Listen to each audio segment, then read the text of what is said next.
할렐루야. 오늘도 좋은 날입니다.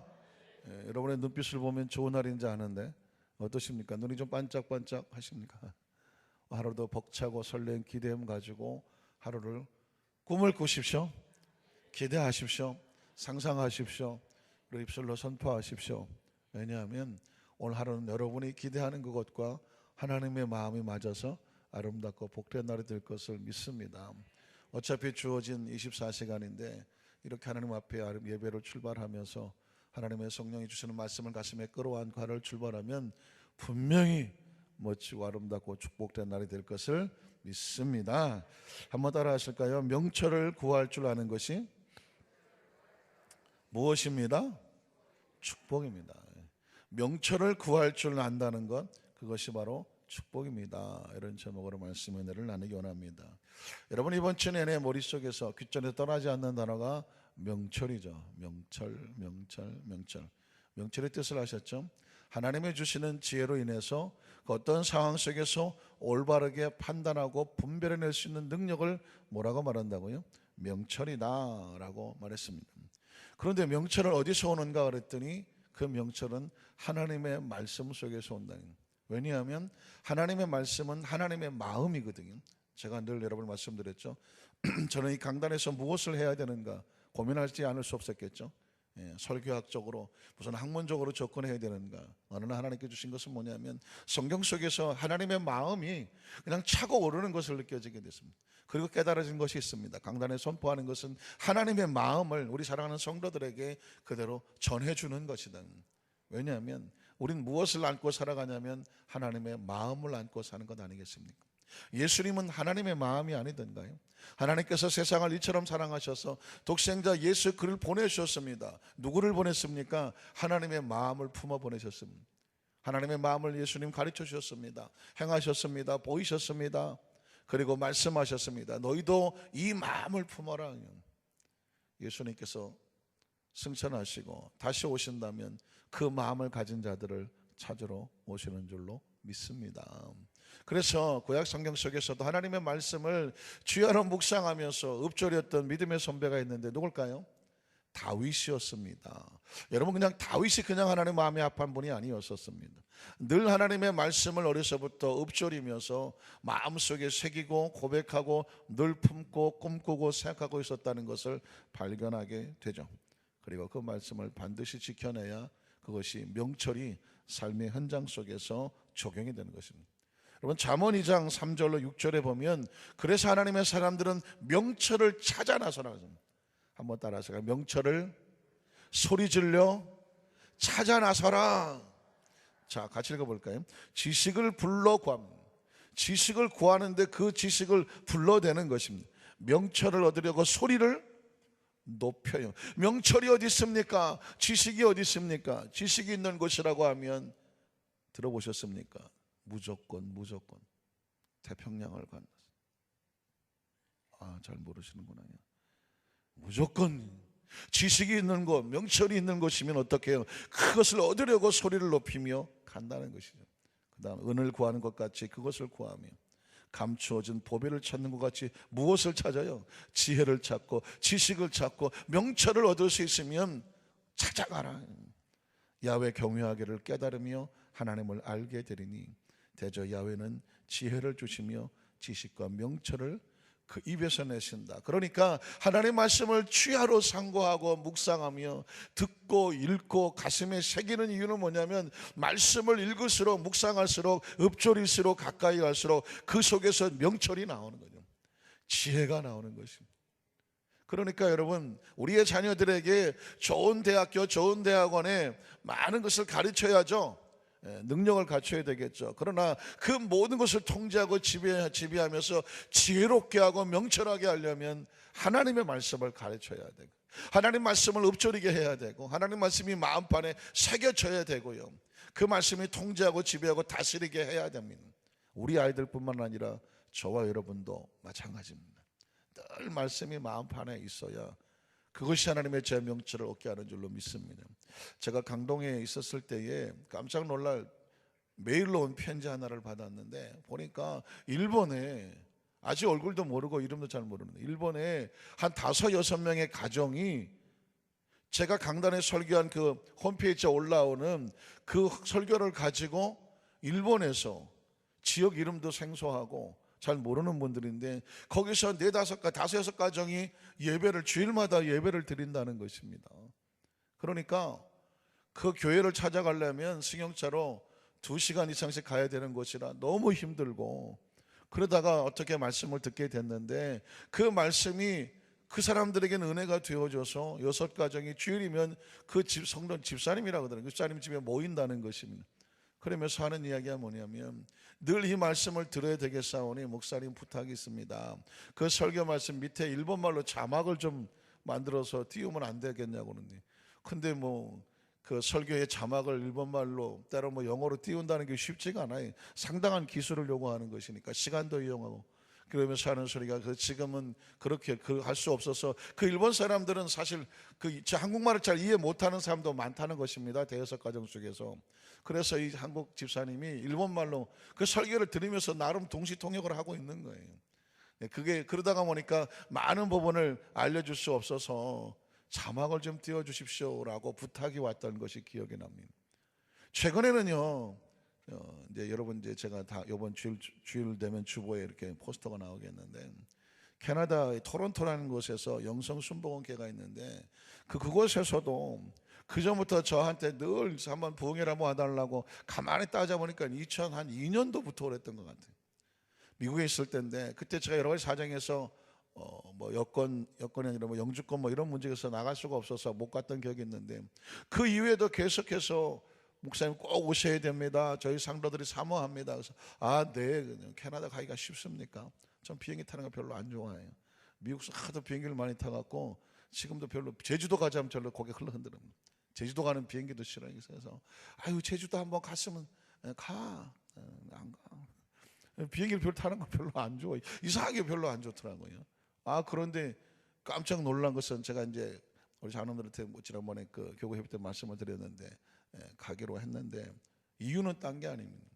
저 말씀에 제가 뭉클거렸는데 그동안 저희가 드려진 그 설교 시간 예배를 가지고 그 토론토에서도 철야 예배 때 여기 드려진 예배를 가지고 그 말씀으로 예배를 드리고 있다는 것입니다.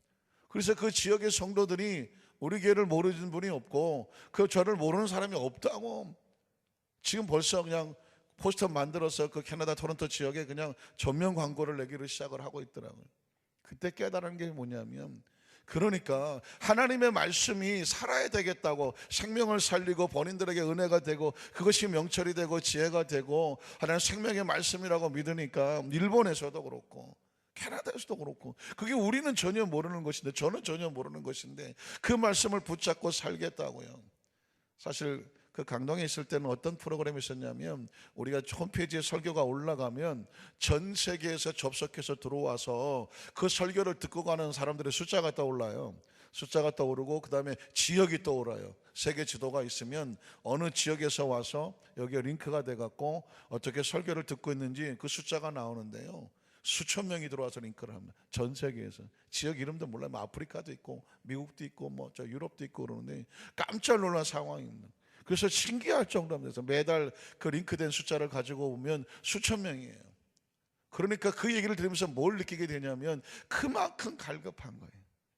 그만큼 그 나라 이것저 다 초월해서 교단 교파 초월해서 하나님의 말씀을 듣고 싶은 것이면 그것이 누가 됐든 간에 본인들에게 말씀이 생명이 되고 치유가 되고 은혜가 되고 회복이 된다고 하면, 요즘 전 세계가 하루권에 들어와서 그 홈페이지에 접속을 해서 말씀을 듣는 겁니다. 어제는 어디 한 집에 신방을 갔는데 다른 교단에서 신앙 사시던 분이 한 가정이 그냥 통째로 저희 교회 등록을 하셔서 지금 몇 개월째 예배를 드리고 있다고 하는데, 알고 보니까 이 지역에, 안산 지역에 안 가보신 교회가 없어요. 오로지 교회를 선택하는 건 딱 하나, 말씀으로 선택을 하셨다는 것입니다. 그리고 온 가족이 이 지역의 교회를 안 가본 데가 없는데 마지막 최종적으로 결정한 교회가 어딘지 아세요? 이렇게 어려운 문제가 우리 여의도수모 안산교회라는 것입니다. 가족회의를 해갖고 어디 교회를 갔으면 좋겠느냐 했더니 자녀들하고 다 같이 만장일치로 우린 여기라고 생각합니다. 여러분 잘 모르셨죠? 하나님의 말씀과 마음이 선포되면 그게 은혜가 되는 거죠. 그걸 구하고 찾을 수 있는 사람이 어떤 사람이다? 명철한 사람이라는 것입니다. 오늘 성경에도 보니까 이 명철을 알았던 사람, 명철을 구했던 사람, 그 명철로 예배했던 사람, 그 명철로 감사했던 사람, 그 명철로 하나님을 만났던 사람, 그 하나님께서 주시는 축복을 받았던 사람, 그 한 사람의 이름이 나오는데 바로 솔로몬이라는 사람입니다.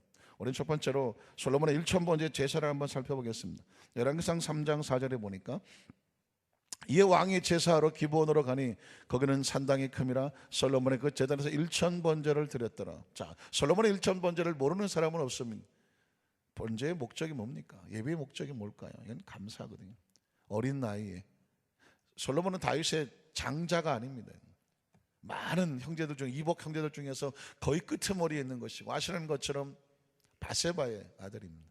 그러니까 치명적으로 왕이 될 수 있는 그런 자격이 없고 서열도 안 되고 위치도 안 되는 사람인데, 그러는데 하나님이 보시기에는 솔로몬이 하나님 마음에 맞았습니다.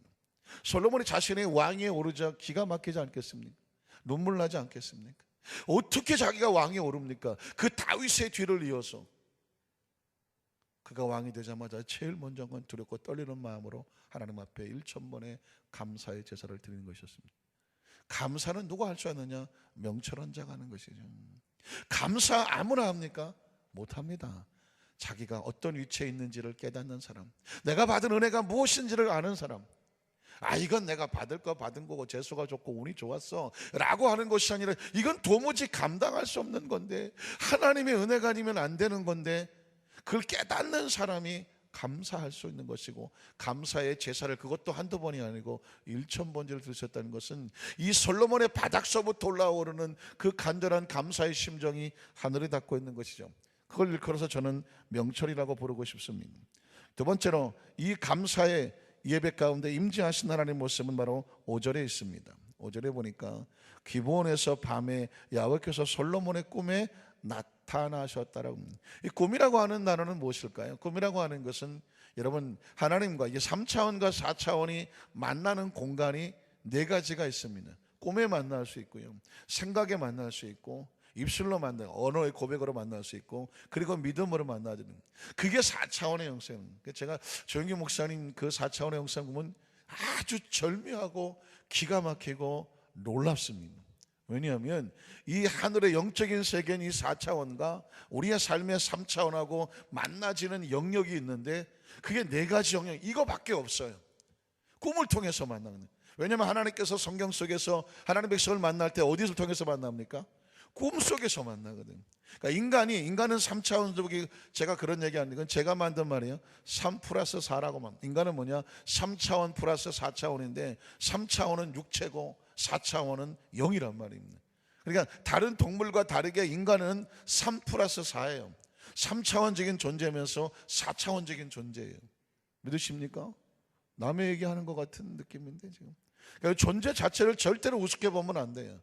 그래서 하나님은 누구랑 통하냐면 하나님의 백성 사람하고 통하는 것입니다. 왜냐하면 사람은 4차원으로 하나님과 통할 수가 있습니다. 그 4차원에 잘못 비뚤어지게 통하면 귀신하고 접신하기도 하지 않습니까? 귀신한테 계시를 받기도 하고, 귀신하고 접신해서 나름대로 점을 치기도 하고, 어떤 그런 무속적인 어떤 구슬하고 하는 것은, 그건 뭐냐면 인간만이 그렇게 하는 것입니다. 혹시 원숭이 가운데 무당 나오는 거 봤습니까? 없습니다. 그러니까 인간은 3+4로 되어 있는데, 육체를 가지고 영을 가지고 있는데, 그 영이 하나님의 성령과 통하는 사람을 하나님의 사람이라고 말하고, 그 영이 귀신하고 통하면 귀신하고 접신하는 그런 존재가 되는 것이죠. 자, 그러니까 인간의 가슴 속에 있는 이 3+4, 그 속에 있는 사람은 누구를 하나님을 어디서 만나면 꿈에서 만날 수 있습니다. 그래서 그게 환상이 되기도 하고요. 그리고 그 하나님 말씀을 아는 사람은 믿음으로 고백하게 되는데, 그 믿음은 눈에 보이는 것이 아니거든요. 그 믿음의 차원도 역시 하나님과 3차원과 4차원이 만나는 영역입니다. 입술로 고백할 수 있을 때 그 입술은 3차원을 초월해서 말할 수 있습니다. 하나님의 영역과 만. 그래서 하나님도 우리에게 무엇으로 말씀하십니까? 하나님의 말씀으로 우리에게 다가오시는 거예요. 그러니까 말씀의 영역은 3차원과 4차원이 만나는 것이고, 꿈은 3차원과 4차원이 만나는 것이고, 믿음도 역시 3차원과 4차원이 만나는 것입니다. 할 수 있고 좀 뭐 좀 어떻게 해주세요. 3차원이잖아요. 예수님 말씀에 할 수 있거든이 무슨 말이야. 믿는 자에게 능치 못함이 없어. 눈에 안 보이고 귀에 안 들고 손이 잡히지 않냐고 내 앞길 칠흑같이 어두워도 누가 하시는 말씀이? 조용히 목사님들 하시는 말. 3차원을 초월해서 4차원에 만나는 것이 믿음이라고 하는 거예요. 그리고 우리의 생각은 눈 감고 있지만 제가 늘 얘기하죠. 이 성전에 나와 있다고 해서 여러분이 다 여기 나와 있느냐? 아니더라. 생각이 딴 데가 있으면 우린 딴 데가 있는 거죠. 몸만 여기 와 있는 거죠. 그래서 오세요. 생각 다 오세요. 왜냐하면 하나님은 우리의 생각을 보시니까. 생각을. 몸은 여기 딱 앉혀놓고 그냥 생각은 여기저기 돌아다니시면 하나님 보시기에 어떻게 그냥 몸뚱아리만 와 있냐. 이게 이제 4차원적인 영역이거든요. 그래서 저의 관심은 뭐냐면 제가 4차원적인 설교를 하게 되면 관심은 뭐냐면 이 3차원과 4차원이 만나는 과정 속에서 하나님이 어떻게 역사하시는지. 그래서 여러분 성경만 유일하게 3차원과 4차원이 만나는 것입니다. 그래서 이 하나님 말씀이라고 말하잖아요. 하나님 말씀이면 보이지 않고 들리지 않아야 되는데 보이잖아요? 들리지 않아요? 하나님께서 우리에게 눈에 보이도록 이 4차원이 3차원이 들리도록 보도록 읽을 수 있도록 한 것이 바로 성경입니다. 그래서 이 말씀을 깨달으면 어떤 명철이 생기고 어떤 지혜가 생기느냐. 사람이 하나님의 생각을 알게 되고 하나님의 지혜를 얻게 되고 하나님의 명철을 알게 되기 때문에 성경을 많이 읽은 사람은 함부로 논할 수가 없습니다. 다윗이 그랬잖아요. 이 하나님의 말씀을 통해서 내가 깨달음을 얻었더니 세상의 악한 자의 지혜보다 뛰어나며 스승보다 뛰어나며 노인의 지혜보다 뛰어나다 한 얘기가 뭐냐면 하나님의 지혜와 명철을 알았기 때문에. 그래서 다윗은 자기를 그래서 명철을 얻었다라고 고백하지 않습니까? 여러분, 하나님께서는 이 말씀을 사모하고 명철하여 예배하는 곳에 임재하셨습니다. 여러분, 출애굽기 20장 22절로 24절도 잊지 말아야 될 말씀인데요, 하나님 이름을 기념하면 하나님이 임재하십니다. 야훼께서 모세에게 이르시되 너는 이스라엘 자손에게 이같이 이르라. 내가 하늘로부터 너에게 말하는 것을 너희 스스로 보았다. 아마도 놀라운 장면입니다. 하나님께서 이 말씀을 선포하셨고 이스라엘 백성들에게 하나님의 존재를 보여주셨던 것 같습니다. 왜냐하면 하나님의 존재를 보면 인간은 죽게 되어 있습니다.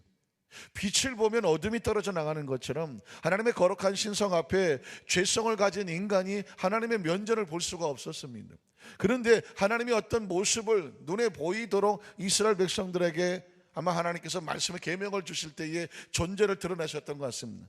혹시 여러분 십계명이라는 영화를 보면 모세가 이 돌판을 가져갈 때 하나님께서 어떻게 말씀을 기록하셨나 했더니 보니까 영화니까 그 돌판에 그냥 말씀이 자자자자자 찍혀지는 것을 영화 촬영하듯이 이렇게 보여줬죠. 이런 부분은 사실상 상상으로 만들어낸 거긴 하지만 과연 모세에게 하나님의 말씀을 어떻게 새겨 놓으셨을까라고 하는 것은 영화에서는 그렇게 나오지만 성경에 보면 하나님께서 모세는 내가 대면에서 알던 자라고, 하나님이 현재 얼굴을 보여주셨, 얼굴이라는 표현이 그렇지만 존재를 느끼게 해주셨다는 표현을 쓰고 그 존재의 모습을 이스라엘 백성이 보았고 그 말씀이 얼마나 그 음성이 천둥같이 무서웠던지 이스라엘 백성이 모세에게 제발 하나님 그 음성이 안 들리게 해달라, 우리가 두려워 죽을 것 같다라고 그렇게 표현했던 것을 성경에서 발견하게 되거든요.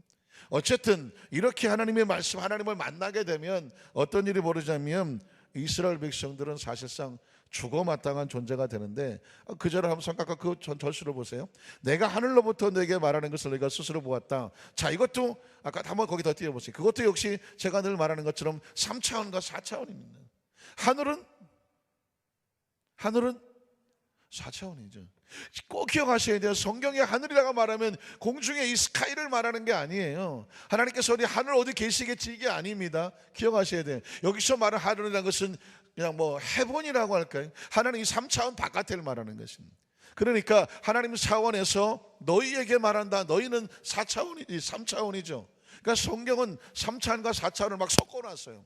이걸 분리해 주지 않으면 사실 이걸 잘 모르는 사람은 뭐 그게 그거 같고 막 혼동이 되는 거예요. 저는 사명적으로 이런 본문이 나오면 반드시 분리를 하기를 원합니다. 그래야 의식이 들어와요. 하나님은 하늘에서 4차원적인 이름, 그리고 너희는 땅에 있는데 어떻게 합니까? 이 4차원의 3차원에 말을 합니다. 그 얘기는 뭐냐면 하나님의 존재는 자신의 존재가 영적이고 4차원적인 존재지만 3차원의 사람들에게 드러내기를 원하십니다. 그 드러내는 것을 다른 말로 말하면 계시라고 말하는. 계시가 뭐예요? 하나님이 자신의 존재를 우리에게 알려주는 거. 우리가 알 수 있는 게 아니에요. 기도를 많이 하고 하나님 보여지는 게 아닙니다. 뭘 많이 해갖고 하나님을 알아내는 게 아니라 4차원적인 세계는 3차원 하나님이 드러내 주셔야 돼요. 드러내죠. 그래서 말하는 것을 너희가 스스로 보았다는 얘기 뭐냐면 이 3차원적인 존재가 4차원 하나님의 존재를 보는 역사가 있었습니다. 자, 그랬더니 그 다음에 보면 너희는 나를 비교해서 은으로나 금으로나 너희를 위해서 신상을 만들지 말고. 왜 신상을 만듭니까? 사람은요 자꾸 이 눈깔로 보려 그런다니까. 자꾸 눈깔로 봐야 돼. 백문이 불여일견이야. 봐야 돼. 그래서 하나님도 맞게 자꾸 만들어 놔야 돼. 일단 하나님은 커야 돼. 그러니까 금맥기치를 찰떡 칠해갖고 뭔가가 달라야 돼. 그냥. 그렇게 해서 만들어지는 것들이 불상입니다. 석가모니가 불상을 원했겠습니까? 그 양반 그런 양반 아닙니다. 그 가난하고 힘든 중생들이 어떻게 이 고행, 이 인생을, 이 고통스러운 삶을 어떻게 해결할까? 나름 고민했던 사람이고, 그 심성은 착한 사람이고 좋은 사람입니다. 그런 종교를 만든 사람이 아니고, 그래, 이건 어떻게 할 수 있는 게 아니다.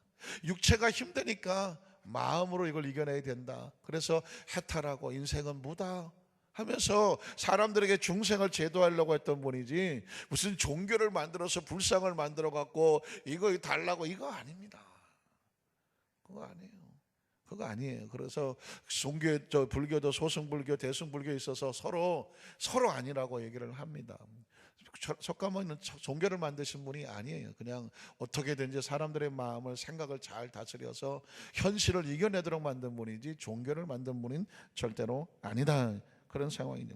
그래서 하나님께서는 뭘 싫어하냐면 우상을 싫어하세요. 왜? 3, 4차원적인 하나님을 안 보고 믿는 거예요. 우린 믿을 수 있는 영이 있으니까.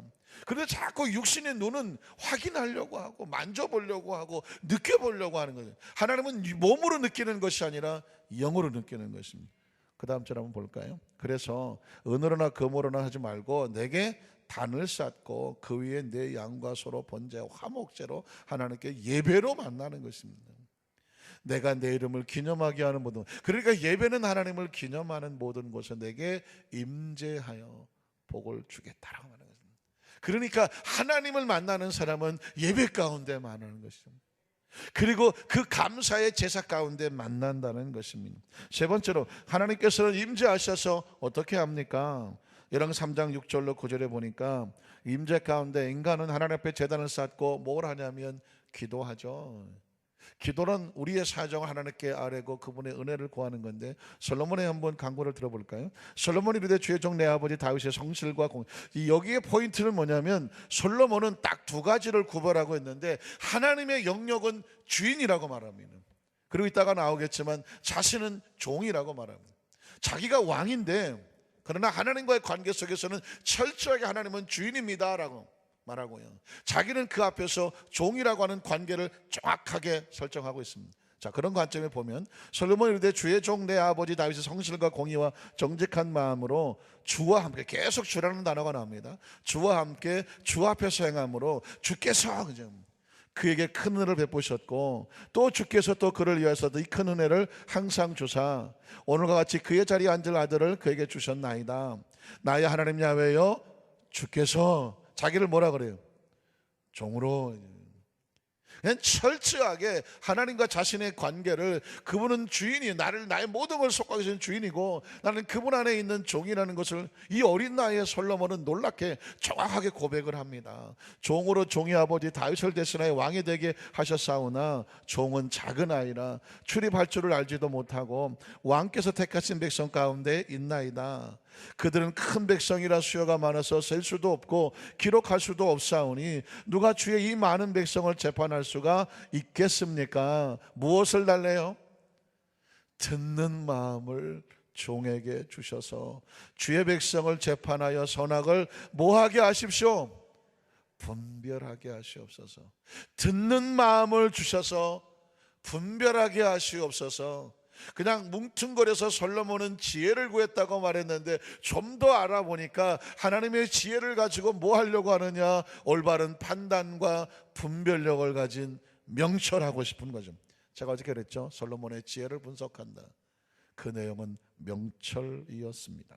열왕기상 3장 10절에 보면 네 번째로 하나님의 반응입니다. 솔로몬이 이것을 무엇을 구했습니까?